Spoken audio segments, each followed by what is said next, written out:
So, mag-isa tayo ng sibuyas at bawang.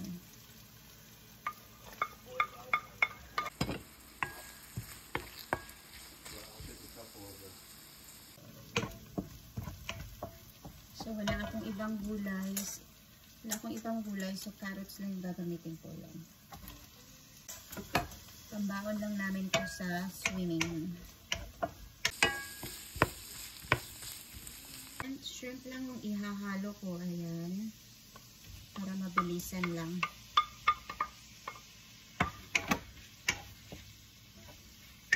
So, maulan-ulan dito kahapon.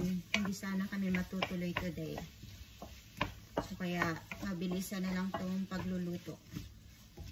So, nalagyan ko siya ng paminta. So, ito yung ating, may nagbigay lang nitong, na to, paminta, lagayan ng paminta, ayan. So, maganda siya kasi pipindutin mo lang yan. And then, maka-crush na yung mga paminta. Fresh na paminta. Toyo lang. So, maganda rin yung lagay nito, oh. Kasi, ibubuhos mo lang siyang ganyan.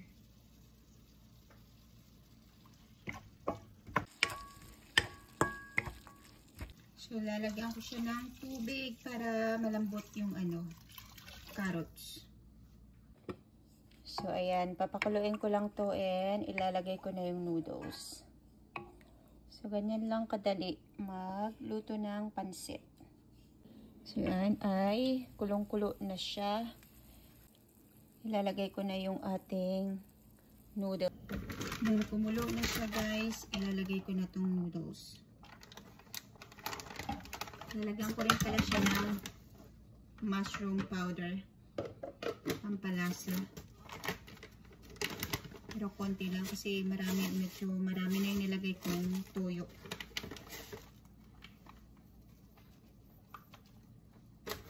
Ayan, pampalasa lang.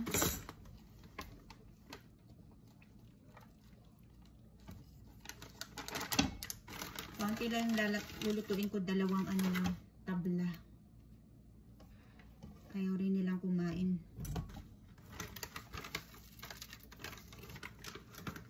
So, ayan. Parang naparami yata yung sabaw.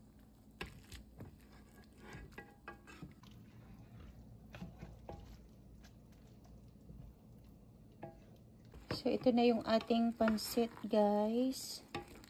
Ayan, parang feeling ko nadamihan yung tubig. Pero matutuyo din yan.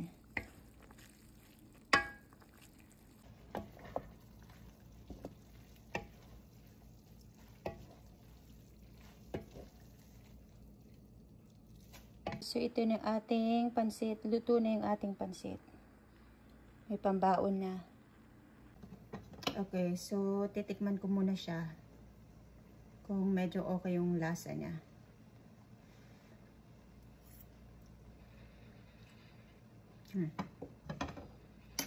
Malambot na and luto na siya. Nilagyan ko lang siya ng konting asin para may lasa-lasang konti. Pero hindi naman sobrang alat.